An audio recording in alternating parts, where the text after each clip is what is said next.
بسم اللہ الرحمن الرحیم۔ ویلاگ نمبر ہے 262 اور تیسرا ویلاگ ہے آج کے لحاظ سے، تیسری قسط ہے، پیج ہے 567 اور ہیڈنگ ہے غزوہ طائف۔ ناظرین، غزوہ طائف یہ ہم آپ کے سامنے رکھ رہے ہیں، جس کتاب سے، یہ کتاب ہے سیرت النبی صلی اللہ علیہ وسلم کی۔ اس کتاب کے رائٹر ہیں مولانا صفی الرحمن مبارک پوری رحمۃ اللہ علیہ، اور اس کتاب کا ٹائٹل ہے الرحیق المختوم، یعنی سیرت النبی صلی اللہ علیہ وسلم پر دنیا بھر میں اول انعام یافتہ یہ کتاب ہے، جس سے یہ واقعات ہم آپ کے سامنے رکھ رہے ہیں، یعنی غزوہ طائف۔ نحمده ونصلي على رسوله الكريم بسم الله الرحمن الرحیم۔ زباں سے گر کیا توحید کا دعویٰ تو کیا حاصل، زباں سے گر کیا توحید کا دعویٰ تو کیا حاصل، بنایا ہے بت پندار کو اپنا خدا تو نے، کنویں میں تو نے یوسف کو جو دیکھا بھی تو کیا دیکھا، ارے غافل جو مطلق تھا مقید کر دیا تو نے۔ یہ غزوہ در حقیقت غزوہ حنین کا پھیلاؤ ہے، چونکہ حوازن و ثقیف کے بیشتر شکست خوردہ افراد اپنے جنرل کمانڈر مالک بن عوف نصری کے ساتھ بھاگ کر طائف ہی آئے تھے اور یہیں قلعہ بند ہو گئے تھے، لہٰذا رسول اللہ صلی اللہ علیہ وسلم نے حنین سے فارغ ہو کر اور جہرانہ میں مال غنیمت جمع فرما کر اسی ماہ یعنی شوال 8 ہجری میں طائف کا قصد فرمایا۔ اس مقصد کے لیے خالد بن ولید رضی اللہ عنہ کی سرکردگی میں 1000 فوج کا ہراول دستہ روانہ کیا گیا۔ پھر آپ صلی اللہ علیہ وسلم نے خود طائف کا رخ فرمایا۔ راستہ میں نحلہ، یمانیہ، پھر قرن منازل، پھر لیہ سے گزر ہوا۔ لیہ میں مالک بن عوف کا ایک قلعہ تھا، آپ صلی اللہ علیہ وسلم نے اسے منہدم کروا دیا۔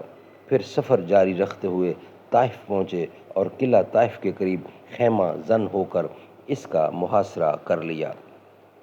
محاصرے نے قدرے طول پکڑا، چنانچہ صحیح مسلم میں حضرت انس رضی اللہ کی روایت ہے کہ یہ 40 دن تک جاری رہا۔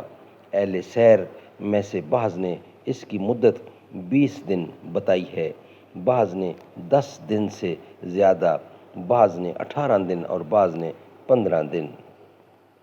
دوران محاصرہ دونوں طرف سے تیر اندازی اور پتھر بازی کے واقعات بھی پیش آتے رہے، بلکہ پہل جب مسلمانوں نے محاصرہ کیا تو قلعہ کے اندر سے ان پر اس شدت سے تیر اندازی کی گئی کہ معلوم ہوتا تھا ٹڈی دل چھایا ہوا ہے۔ اس سے متعدد مسلمان زخمی ہوئے، 12 شہید ہوئے اور انہیں اپنا کیمپ اٹھا کر موجودہ مسجد طائف کے پاس لے جانا پڑا۔ رسول اللہ صلی اللہ علیہ وسلم نے اس صورتحال سے نپٹنے کے لیے اہل طائف پر منجنیقیں نصب کیں اور متعدد گولے پھینکے، جس سے قلعہ کی دیوار میں شگاف پڑ گیا اور مسلمانوں کی ایک جماعت دبابہ کے اندر گھس کر آگ لگانے کے لیے دیوار تک پہنچ گئی، لیکن دشمنوں نے ان پر لوہے کے جلتے ٹکڑے پھینکے، جس سے مجبور ہو کر مسلمان دبابہ کے نیچے سے باہر نکل آئے، مگر باہر نکلے تو دشمن نے ان پر تیروں کی بارش کر دی، جس سے بعض مسلمان شہید ہو گئے۔ رسول اللہ صلی اللہ علیہ وسلم نے دشمن کو زیر کرنے کے لیے ایک اور جنگی حکمت عملی کے طور پر حکم دیا کہ انگور کے درخت کاٹ کر جلا دیے جائیں۔ مسلمانوں نے ذرا بڑھ چڑھ کر ہی کٹائی کر دی۔ اس پر ثقیف نے اللہ اور قرابت کا واسطہ دے کر گزارش کی کہ درختوں کو کاٹنا بند کریں۔ آپ نے اللہ کے واسطے اور قرابت کے خلاف ہاتھ روک لیا۔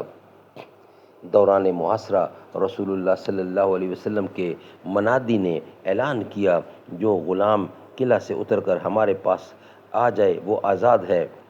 اس اعلان پر 30 آدمی قلعہ سے نکل کر مسلمانوں میں آ شامل ہوئے۔ انہی میں حضرت ابو بکر صدیق رضی اللہ عنہ بھی تھے۔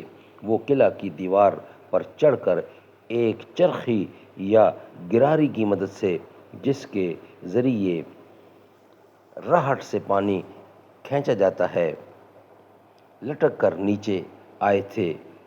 چونکہ گراری کو عربی میں بکرا کہتے ہیں، اس لیے رسول اللہ صلی اللہ علیہ وسلم نے ان کی کنیت ابو بکرا رکھ دی۔ ان سب غلاموں کو رسول اللہ صلی اللہ علیہ وسلم نے آزاد کر دیا اور ہر ایک کو ایک ایک مسلمان کے حوالے کر دیا کہ اسے سامان بہم پہنچائے۔ یہ واقعہ قلعہ والوں کے لیے بڑا جان کا تھا۔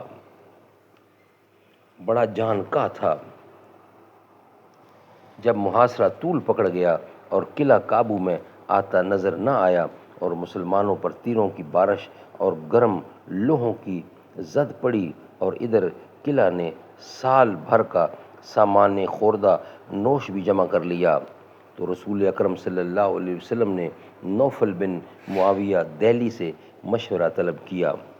اس نے کہا، لومڑی اپنے بھٹ میں گھس گئی ہے، اگر آپ اس پر ڈٹے رہے تو پکڑ لیں گے، اور اگر چھوڑ کر چلے گئے تو وہ آپ کا کچھ بگاڑ نہیں سکتی۔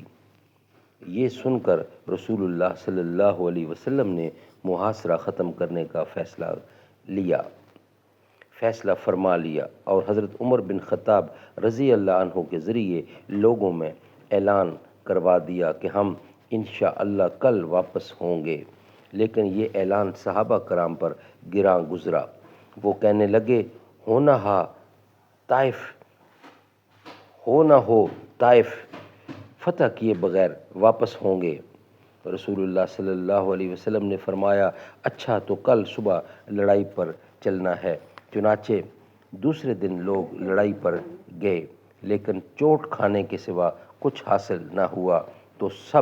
تو اس کے بعد آپ نے فرمایا کہ ہم انشاءاللہ کل واپس ہوں گے۔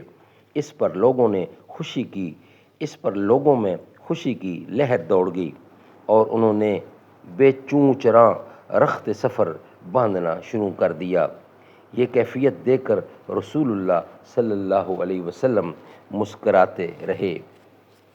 اس کے بعد جب لوگوں نے ڈنڈا اٹھا کر کوچ کیا تو آپ نے فرمایا کہ یوں کہو، آئبونا تائبونا عابدونا لربنا حامدونا، ہم پلٹنے والے، توبہ کرنے والے، عبادت گزار ہیں اور اپنے رب کی حمد کرتے ہیں۔ کہا گیا کہ اے اللہ کے رسول، آپ ثقیف پر بد دعا کریں۔ آپ صلی اللہ علیہ وسلم نے فرمایا، اے اللہ ثقیف کو ہدایت دے اور انہیں لے آ۔ نیکسٹ ہیڈنگ ہے جہرانہ میں اموال غنیمت کی تقسیم۔ جہرانہ میں اموال غنیمت کی تقسیم۔ رسول اللہ صلی اللہ علیہ وسلم طائف سے محاصرہ ختم کر کے واپس آئے تو جہرانہ میں کئی روز مال غنیمت تقسیم کیے بغیر ٹھہرے رہے۔ اس تاخیر کا مقصد یہ تھا کہ حوازن کا وفد طائب ہو کر آپ کی خدمت میں آ جائے اور اس نے جو کچھ کھویا ہے سب لے جائے، لیکن تاخیر کے باوجود جب آپ کے پاس کوئی نہ آیا تو آپ نے مال کی تقسیم شروع کر دی، تاکہ قبائل کے سردار اور مکہ کے اشراف جو بڑی حرص سے جھانک رہے تھے ان کی زبان خاموش ہو جائے۔ مؤلفۃ القلوب وہ لوگ جو نئے مسلمان ہوئے تھے اور ان کا دل جوڑنے کے لیے انہیں مالی مدد دی جائے تاکہ وہ اسلام پر مضبوطی سے جمے رہیں۔ مؤلفۃ القلوب کی قسمت نے سب سے پہلے یادری کی اور انہیں بڑے بڑے حصے دیے گئے۔ ابو سفیان بن حرب کو 40 اوقیہ، کچھ کم 6 کلو چاندی اور 100 اونٹ عطا کیے گئے۔ اس نے کہا میرا بیٹا یزید، آپ نے اتنا ہی یزید کو بھی دیا، آپ نے اتنا ہی یزید کو بھی دیا۔ اس نے کہا اور میرا بیٹا معاویہ، آپ نے اتنا ہی معاویہ کو بھی دیا، یعنی تنہا ابو سفیان کو اس کے بیٹوں سمیت تقریباً 18 کلو چاندی اور 300 اونٹ حاصل ہو گئے۔ حکیم بن حزام کو 100 اونٹ دیے گئے۔ اس نے مزید 100 اونٹوں کا سوال کیا تو اسے پھر 100 اونٹ دیے گئے۔ اسی طرح صفوان بن امیہ کو 100 اونٹ، پھر 100 اونٹ اور پھر 100 اونٹ، یعنی 300 اونٹ دیے گئے۔ حارث بن کلدہ کو بھی 100 اونٹ دیے گئے اور کچھ مزید قریشی اور غیر قریشی رؤساء کو 100 اونٹ دیے گئے۔ کچھ دوسروں کو 50-50 اور 40-40 اونٹ دیے گئے، یہاں تک کہ لوگوں میں مشہور ہو گیا کہ محمد صلی اللہ علیہ وسلم اس طرح بے دریغ عطیہ دیتے ہیں کہ انہیں فقراء کا یعنی فقر کا اندیشہ ہی نہیں۔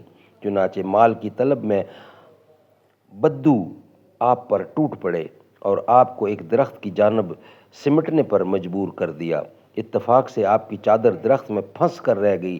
آپ نے فرمایا لوگو میری چادر دے دو، اس ذات کی قسم جس کے ہاتھ میں میری جان ہے، اگر میرے پاس تہامہ کے درختوں کی تعداد میں بھی چوپائے ہوں تو انہیں بھی تم پر تقسیم کر دوں گا۔ پھر مجھے نہ بخیل پاؤ گے، نہ بزدل، نہ جھوٹا۔ اس کے بعد آپ نے اپنے اونٹ کے بازو پر کھڑے ہو کر اس کی کوہان سے کچھ بال لیے اور چٹکی میں رکھ کر بلند کرتے ہوئے فرمایا لوگو واللہ میرے لیے تمہارے مال فے میں سے کچھ بھی نہیں، حتیٰ کہ اتنا بال بھی نہیں، صرف خمس ہے اور خمس بھی تم پر ہی پلٹا دیا جاتا ہے۔ مؤلفۃ القلوب کو دینے کے بعد رسول اللہ نے حضرت زید بن ثابت رضی اللہ عنہ کو حکم دیا کہ مال غنیمت اور فوج کو یکجا کر کے لوگوں پر غنیمت کی تقسیم کا حساب لگائیں۔ انہوں نے ایسا ہی کیا تو ایک فوجی کے حصے میں 4 اونٹ اور 40 بکریاں آئیں۔ جو شاہ سوار تھا اسے 12 اونٹ اور 120 بکریاں ملیں۔ یہ تقسیم ایک حکیمانہ سیاست پر مبنی تھی، کیونکہ دنیا میں بہت سے لوگ ایسے ہیں جو اپنی عقل کے راستے سے نہیں بلکہ پیٹ کے راستے سے حق پر لائے جاتے ہیں۔ یعنی جس طرح جانوروں کو ایک مٹھی ہری گھاس دکھلا دیجیے اور وہ اس کی طرف بڑھتے لپکتے اپنے محفوظ ٹھکانے تک جا پہنچتے ہیں، اسی طرح مذکورہ قسم کے انسانوں کے لیے بھی مختلف ڈھنگ کے اسباب کشش کی ضرورت پڑتی ہے تاکہ وہ ایمان سے ناموس ہو کر اس کے لیے پرجوش بن جائیں۔ صدق اللہ العلی العظیم۔